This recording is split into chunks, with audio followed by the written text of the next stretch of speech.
రోజు వార్తల్లో నిలిచిన కరెంట్ అఫైర్స్లోని మొదటి అంశం, వినియోగదారుల ఫోరంలలో అపరిష్కృత కేసులు తగ్గినాయంటూ ఈ జాగృతి పోర్టల్తో ఆర్టిఫిషియల్ ఇంటెలిజెన్స్ని అనుసంధానం చేస్తున్నారు. దీని అనుగుణంగా వినియోగదారుల న్యాయస్థానాల్లో అపరిష్కృతంగా ఉన్న కేసుల సంఖ్యను తగ్గించవచ్చని వినియోగదారుల వ్యవహారాల కార్యదర్శి రోహిత్ కుమార్ సింగ్ వెల్లడించారు. 2047 నాటికి అందరికీ బీమా కంపెనీలు సిద్ధం కావాలని IRDAI చైర్మన్ దేబాశిష్ పాండా తెలిపారు. దీన్ని సాధించే క్రమంలో ఎదురయ్యే అంతరాయాలను గుర్తించి వాటిని తొలగించేందుకు ప్రయత్నించాలని తెలిపారు. ఒకే బీమా పాలసీ అందరికీ అదే విధానంగా గతంలో సరిపోయిందని, ఇప్పుడు ఈ పరిస్థితులు పూర్తిగా మారాయన్నట్టు మంగళవారం ఇన్స్టిట్యూట్ ఆఫ్ యాక్చురీస్ ఆఫ్ ఇండియా 23వ అంతర్జాతీయ సదస్సులో ఆయన మాట్లాడారు. సంప్రదాయ పద్ధతుల నుంచి బయటకు వచ్చి బీమా రంగాన్ని భిన్న కోణాల్లో చూడాల్సిన అవసరం ఉందన్నారు. దేశంలో 75 కోట్ల స్మార్ట్ ఫోన్లు వినియోగం ఉన్నారని, 85 కోట్ల మందికి పైగా ఇంటర్నెట్ వినియోగిస్తున్నారు. డిజిటల్ సేవలను ప్రారంభించేందుకు ఇది ఎంతో అనుగుణమైన వాతావరణమని కల్పిస్తుందని ఈ సందర్భంగా తెలిపారు. కృత్రిమ మేధ, machine learning, big data, internet of things వంటివి ఉపయోగించేందుకు వీలుగా ఉందన్నారు. ఎలక్ట్రానిక్స్ పరికరాల ఆధారిత ప్రోత్సాహక పథకం అనేది కేంద్ర ఎలక్ట్రానిక్స్ ఐటీ కార్యదర్శి ఎస్ కృష్ణన్ మంగళవారం వెల్లడించారు. సెమీ కండక్టర్లతో పాటు ఎలక్ట్రానిక్ విడిభాగాల ఉత్పత్తి ప్రోత్సహించేందుకు ఈ పథకాన్ని తీసుకురావాలన్నట్టు పేర్కొన్నారు. భారత్లో తయారైన మిల్కీ వే ట్యాబ్లెట్ పీసీల ఆవిష్కరణ కార్యక్రమంలో పాల్గొన్న ఆయన మాట్లాడుతూ, డిజైన్ మేక్ ఇన్ ఇండియా ఉత్పత్తుల కోసం ప్రభుత్వం పరిశ్రమ ప్రతినిధులతో మాట్లాడుతుంది. ఆయా పరికరాలకు దేశీయంగా విలువ జోడింపు పెంచడంపైన దృష్టి సారిస్తుంది. తద్వారా ఆండ్రాయిడ్ ప్లాట్ఫామ్ పైన రూపొందించిన Milky Way tablet 3, 4GB RAM, 32 to 64GB storage, 3 megapixel MP ముందు కెమెరా, 8 మెగాపిక్సెల్ వెనక కెమెరాతో అందుబాటులో ఉన్నాయి. రిటైల్ ధరలు చూసినట్టయితే 9,999 నుంచి ప్రారంభమవుతాయి. వేదావాగ్ సిస్టమ్ 12,000 ట్యాబ్లెట్ పీసీ ఆర్డర్ పెట్టిందని తెలిపారు. భారతదేశం యొక్క జాతీయ ఆదాయాన్ని అంచనా వేసేటప్పుడు వృద్ధి రేటును కూడా తరచుగా మనం వెలుగులోకి రావడం చూస్తున్నాము. వివిధ సంస్థలు భారతదేశం యొక్క ఆదాయ వృద్ధి రేటును అంచనా వేస్తున్నారు.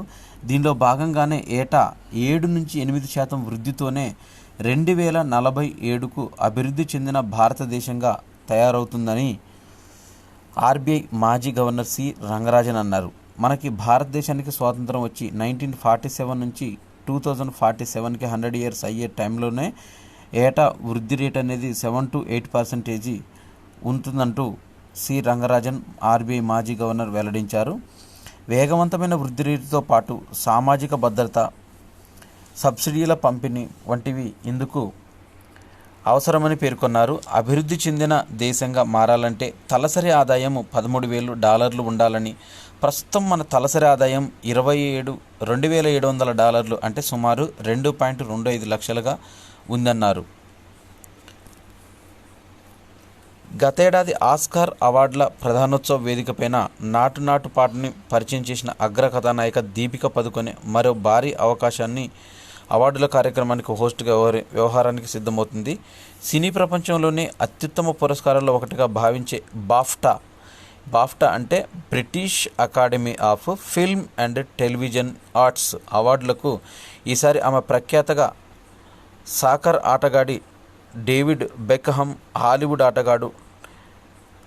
హాలీవుడ్ నటి కేట్ బ్లంచెట్లతో కలిసి సహా వ్యాఖ్యాతగా వ్యవహరించనున్నారు. బ్రిటిష్ సినిమాలతో పాటు అంతర్జాతీయ చిత్రాలకు ఈ అవార్డులను అందజేస్తారు. ఫిబ్రవరి 18న భారత కాలమానం ప్రకారము 19న ఈ వేడుకలు జరగనున్నాయి. వీటికి సహవ్యాఖ్యాతగా దీపిక పదుకొనె సెలెక్ట్ అయింది. బెర్లినో చిత్రోత్సవాలకు in the belly of a tiger ఈ సినిమా అరుదైన ఘనతను సాధించింది. 74వ బెర్లిన్ అంతర్జాతీయ చలనచిత్రోత్సవంలో ప్రదర్శనకు ఎంపికైంది. జర్మనీలోని బెర్లిన్లో ఈ నెల 15 నుంచి 25 వరకు ఈ వేడుకలు నిర్వహించనున్నారు. ఇందులో ఈ నెల 18, 19, 22, 23 తేదీల్లో ఈ సినిమాను ప్రత్యేకంగా ప్రదర్శించనున్నారు. లక్నో దగ్గర ఓ ఊరిలో జరిగిన వాస్తవ సంఘటనతో రూపొందించిన చిత్రం ఇది. దీనికి కాస్త ఫిక్షన్స్ను జోడించి సోషియో ఫ్యాంటసీ అంశాలను మిళితం చేసి ఆసక్తికరంగా చూపించనున్నారు. ఇక దీంట్లో ఉన్న టైగర్ రిజర్వ్ ఫారెస్ట్లోనికి వెళ్ళి పులికి ఆహారం అవ్వాలని నిర్ణయించుకుంటాడు. అలా పులి చేతిలో చనిపోతే కుటుంబానికి 10 లక్షల పరిహారం వస్తుందని అరణ్యంలోకి వెళ్తాడు.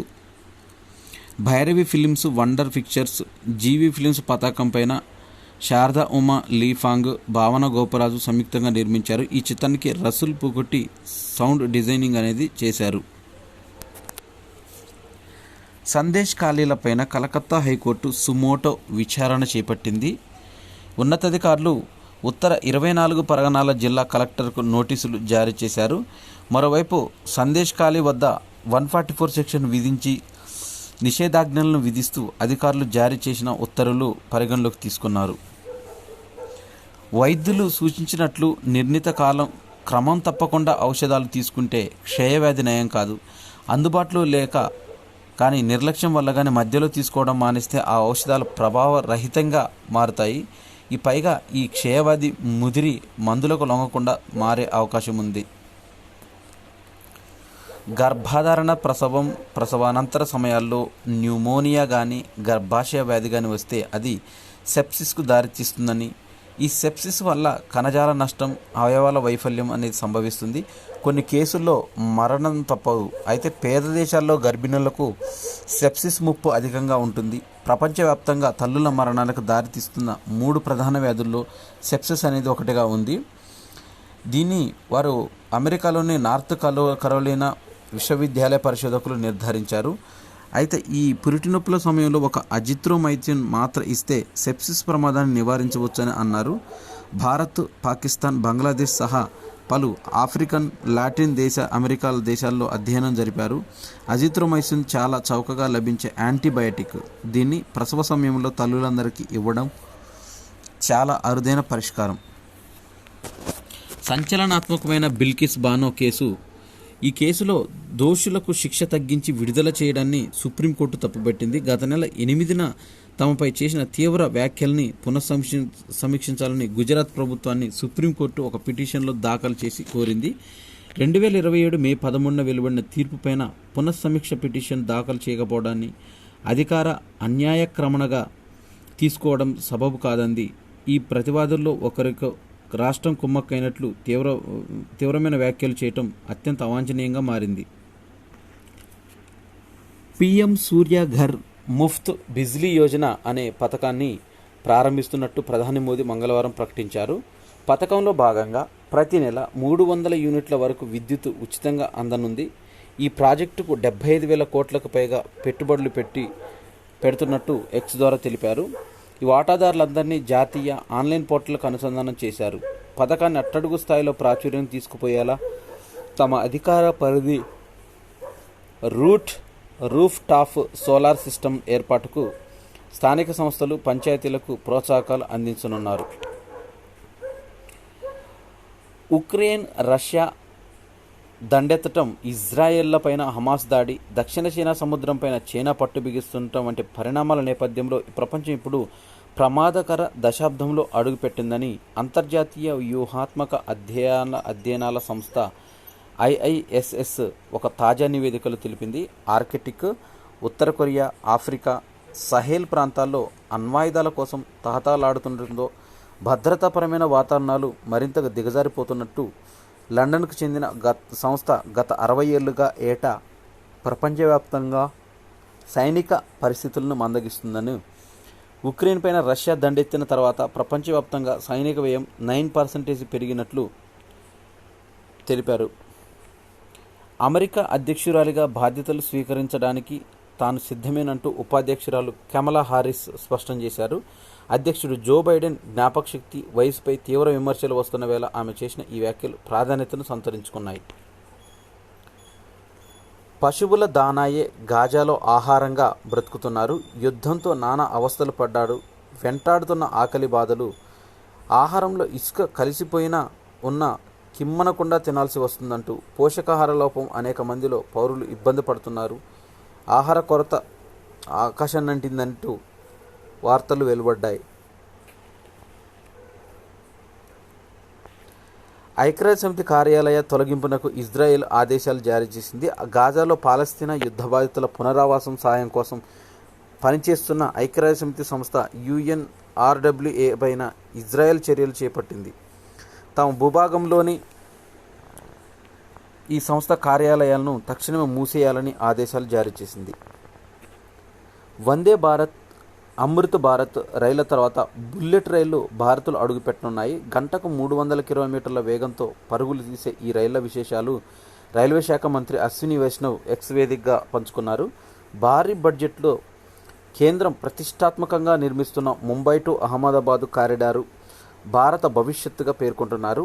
ఈ ప్రాజెక్టులు తమ ప్రభుత్వం కలలు కాదు, వాస్తవాలను సృష్టిస్తుందంటూ బుల్లెట్ రైలు కోసం ప్రధాని మోదీ 3వ పాలనలో ఎదురు చూస్తున్నారని, దేశంలోనే తొలిసారిగా స్లాబ్ ట్రాక్ వ్యవస్థను, భూకంపాలకు ముందుగానే పసిగట్టే ఏర్పాట్లను, 24 నదీ వంతెనలు, 28 ఉక్కు వంతెనలు, 7 సొరంగ మార్గాలు, సముద్రంలో పొడవైన 7 కిలోమీటర్ల పొడవైన టన్నెళ్లు, అత్యాధునిక సౌకర్యాలతో కూడిన 12 రైల్వే స్టేషన్లు తదితర విశేషాలతో మంత్రి వీడియోలో ప్రస్తావించారు. 2026 నాటికి సిద్ధం కానుంది ఈ తొలి బుల్లెట్ రైలు.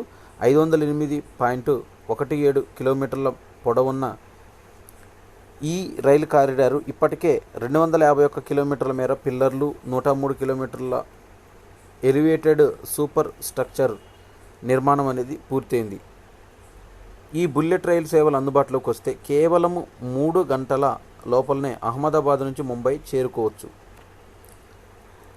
మెకాఫే అనే ఒక సంస్థ సెక్యూరిటీస్ ఈ తమకు సరైన జోడిని కలుసుకునేందుకు ఉపయోగించే డేటింగ్ యాప్లపైన కంప్యూటర్ సెక్యూరిటీ సాఫ్ట్వేర్ సంస్థ మెకాఫే ఆసక్తికరమైన విషయాలు విడుదల చేసింది. భారత్ సహా 7 దేశాల్లో నిర్వహించిన సర్వేల ఫలితాలను ప్రేమికుల రోజు సందర్భంగా వెల్లడించింది. డేటింగ్ యాప్లను ఉపయోగించే వారిలో 90% నకిలీ ఖాతాలు బాధితులేనని తెలిపారు. దీనికి సంబంధించిన నకిలీ ఖాతాలను సృష్టిస్తూ వ్యక్తిగత కృత్రిమ మేధతో మెసేజ్లు రూపొందించి అవతల వారిని ఆకర్షించే ప్రయత్నాలు చేస్తున్నారని గూగుల్ ఇమేజ్ సెర్చ్ వెతకాలని సూచించింది. హైదరాబాద్లోని భారత్ ఎలక్ట్రానిక్స్ లిమిటెడ్ BELలో 2,269 కోట్ల ఒప్పందాన్ని రక్షణ శాఖ కుదుర్చుకున్నట్లు అధికారులు తెలిపారు. దీని కింద ఈ ప్రభుత్వ రంగ సంస్థ నుంచి 11 శక్తి, యుద్ధ వ్యవస్థలు, సంబంధిత ఇతర ఉపకరణాలను సమీకరించనున్నట్లు వెల్లడించారు. జాతీయ చలనచిత్ర అవార్డులో భాగంగా అందించే 2 కేటగిరీల అవార్డులకు పేర్లు మార్చున్నట్టు సమాచార ప్రసార మంత్రిత్వ శాఖ ఒక ప్రకటన ద్వారా వెల్లడించింది. Indira Gandhi award for best debut film అవార్డును ఇక నుంచి బెస్ట్ డెబ్యూ ఫిల్మ్ ఆఫ్ ఏ డైరెక్టర్గా వ్యవహరించనున్నారు. ఇక మొత్తం సొమ్మును దర్శకుడికే ఇవ్వనున్నారు. అయితే ఇదే తరహాలో Nargis Dutt award for best feature film అనే నేషనల్ ఇంటిగ్రేషన్ను బెస్ట్ ఫీచర్ ఫిల్మ్ ప్రమోటెడ్గా నేషనల్ సోషల్ ఎన్విరాన్మెంట్ వాల్యూస్ అవార్డుగా పిలువనున్నారు. అయితే ప్రతిష్టాత్మక దాదాసాహెబ్ ఫాల్కే అవార్డుకిచ్చే రివార్డు మొత్తాన్ని 10 లక్షల నుంచి 15 లక్షలకు పెంచుతూ ప్రభుత్వం నిర్ణయం తీసుకుంది. ఉక్రెయిన్, ఇజ్రాయెళ్లపైన తైవాను $9,530 కోట్ల సహాయాన్ని అందించగా ఉద్దేశించినట్టు బిల్లును అమెరికా సెనేట్ మంగళవారం ఆమోదించింది. ఇందులో $6,000 కోట్ల ఒక ఉక్రెయిన్కే ఇస్తారు.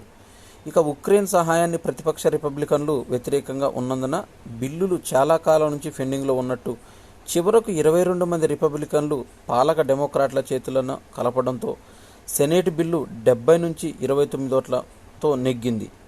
ఈ సెనేట్లో డెమోక్రాట్లకు స్వల్ప మెజారిటీ ఉన్న దిగువ సభలో రిపబ్లికన్లే పై చేయిగా ఉంది. అయితే ఇక్కడ దీన్ని వ్యతిరేకిస్తామని మాజీ అధ్యక్షుడు ట్రంప్ కూడా తెగేసి చెప్పారు. రష్యా వాంటెడ్ జాబితాలో ఎస్తోనియా ప్రధాని కాజా కల్లాస్ను తన వాంటెడ్ జాబితాలో రష్యా చేర్చింది.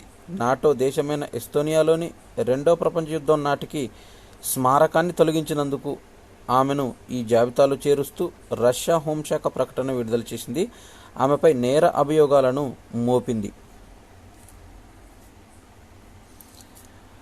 పాక్ ప్రధానిగా షహబాజ్ అభ్యర్థిగా ప్రకటించిన పిఎంఎల్ఎన్ పీపీపీ మద్దతుతో పాటు ప్రభుత్వాన్ని ఏర్పాటు చేశారు షహబాజ్ షరీఫ్. పాకిస్తాన్ రాజకీయాల్లో మొత్తానికి ఉత్కంఠతకి తెరపడింది. 74 ఏళ్ల నవాజ్ షరీఫ్ తన సోదరుడు 72 ఏళ్ల షహబాజ్ను నామినేట్ చేశారని వెల్లడించారు. ప్రధాన ఎన్నికల కమిషనర్ సిఈసి ఎన్నికల కమిషనర్లు ఈసీల నియామకాలకు తీసుకొచ్చిన నూతన చట్టం అమలుపైన స్టే విధించడానికి సుప్రీంకోర్టు నిరాకరించింది.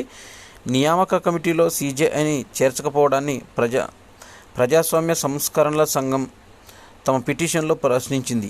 జస్టిస్ సంజీవ్ ఖన్నా, జస్టిస్ దీపాంకర్ల దత్తాల ధర్మాసనం మంగళవారం దీన్ని పరిశీలించింది. యునైటెడ్ అరబ్ ఎమిరేట్స్తో 2 రోజుల పర్యటన నిమిత్తం ప్రధాని మోదీ మంగళవారం నాడు రాజధాని నగరమైన అబుదాబికి చేరుకున్నాడు. విమానాశ్రయంలో దేశాధ్యక్షుడు Sheikh Mohamed bin Zayed Al Nahyan స్వయంగా మోదీకి స్వాగతం పలికి ఆలింగనం చేసుకున్నారు.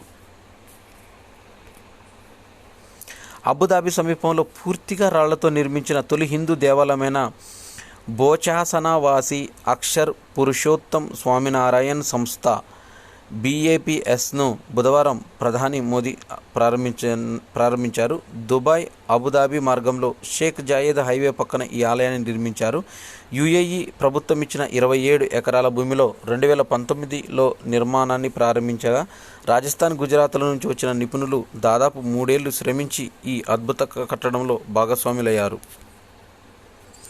కొత్తగా రూపొందించిన మ్యాగ్నెటికల్లీ లెవిటేటెడ్ మ్యాగ్ రైలు China Aerospace Science and Industry Corporation కాసిక్ ప్రకటించింది. గంటకు 623 కిలోమీటర్ల వేగంతో గత రికార్డును అది అధిగమించిందని తెలిసింది. అయితే ఇది నిర్దిష్టంగా ఎంత వేగాన్ని సాధించినప్పటికీ మాత్రం గోప్యంగా ఉంచింది. 2 కిలోమీటర్ల పొడవైన లో వాక్యూమ్ గొట్టంలో పరీక్షలు నిర్వహించినప్పుడల్లా ఈ ఫలితం వచ్చినట్లు అధికారులు తెలిపారు. కొలకలూరి పురస్కారాలు 2024ను ఈ నెల 26న హైదరాబాదులోని నాంపల్లిలో పొట్టి శ్రీరాములు తెలుగు విశ్వవిద్యాలయంలో ప్రదానం చేయనున్నట్లు ఆచార్య కొలకనూరి మధుజ్యోతి, ఆచార్య కొలకనూరి సుమకిరణ్లు మంగళవారం ప్రకటన ద్వారా తెలిపారు.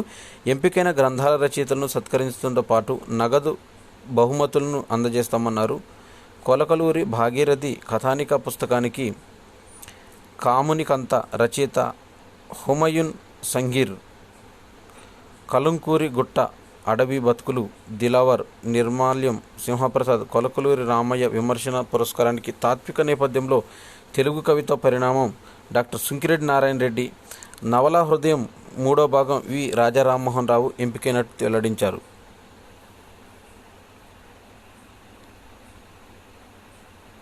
తెలంగాణలోని 10 విశ్వవిద్యాలయాల్లో ఉపకులపతుల పోస్టులు 1382 దరఖాస్తులు వచ్చాయి. సోమవారం స్క్రూటినీ చేసిన తర్వాత 10 అయిన వర్సిటీలకు దరఖాస్తు చేసుకున్నారు. మొత్తం మీద 312 మాత్రమే అని తేల్చారు. సచివాలయం ఎదుట హైదరాబాద్లో మాజీ ప్రధాని రాజీవ్ గాంధీ విగ్రహం ఏర్పాటు చేయనున్నట్లు మంత్రి పొన్నం ప్రభాకర్ ఒక ప్రకటన ద్వారా తెలిపారు. సీఎం రేవంత్ రెడ్డి బుధవారం సాయంత్రం 4:30 శంకుస్థాపన చేస్తారని వెల్లడించారు. మేడారం మహాజాతర ప్రత్యేక పూజలు బుధవారం ప్రారంభం కానున్నాయి. మండమెలిగే పండగ పేరుతో నిర్వహించే ఈ ఉత్సవ జాతర ప్రారంభమైంది పూజారులు భావిస్తారు. ఆదివాసీ సంస్కృతి సంప్రదాయాలతో నిర్వహించే ఈ వేడుక బుధవారం ఉదయం నుంచి గురువారం వేకోజాం వరకు జరుగుతుంది. మేడారంలో సమ్మక్క సారక్క పూజా మందిరం, కన్నెపల్లి సారలమ్మల గుడి, పూనుగొండ, కొండ్రాయపల్లిలో పగిడిద్దరాజు, గోవిందరాజు ఆలయాల్లో ఈ ఉత్సవాలు జరుగుతాయి. భారత మాజీ టెస్ట్ క్రికెటర్ దత్తాజీరావు గైక్వాడ్ మృతి చెందారు. ఆయన 95 సంవత్సరాల వయసులో టెస్ట్ క్రికెట్ ఆడి జీవించి ఉన్న వాళ్ళలో అతిపెద్ద వయస్కుడైన దత్తాజీ మంగళవారం బరోడా ఆసుపత్రిలో వయసు సంబంధిత సమస్యలతో కన్నుమూశారు. 1952-61 మధ్య ఆయన భారత్కు 13 టెస్టుల్లో ప్రాతినిధ్యం వహించగా చక్కని టైమింగ్, బలమైన టెక్నిక్ పేరైన ఈ కుడి చేతి వాటం బ్యాటర్ దేశవాళీలో కొన్ని చిరస్మరణీయ ఇన్నింగ్స్లు ఆడాడు. 1952లో తొలిసారి ఇంగ్లాండ్తో పర్యటించిన భారత జట్టులో సభ్యుడైన దత్తాజీ 1959లో ఇంగ్లాండ్ పర్యటనలో భారత కెప్టెన్గా వ్యవహరించారు.